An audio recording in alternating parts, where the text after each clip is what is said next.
Login as in SCMINPL consultant or any login that has administrative access which enables Page Composer.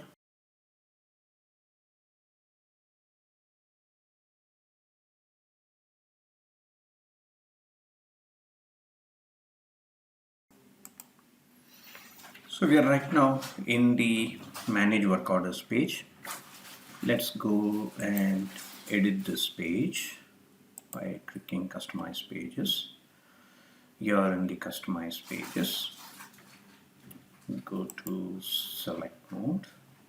So we want to add the Export to Excel functionality, which is typically done in the search results area. So you just click there and you will see the edit component. Just go to edit component.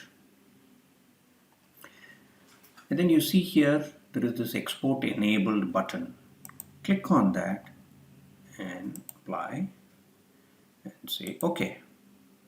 You're done. Now your Manage Work Orders page export to Excel is enabled. Let's just quickly check on how this works. So I just want to search for an item AS54888 and let's say we search for those set of work orders. Okay, there are a set of work orders. I'm going to just click on export to Excel. You can see that output is exported to Excel and you have the entire Manage Work Orders page here. So you can add columns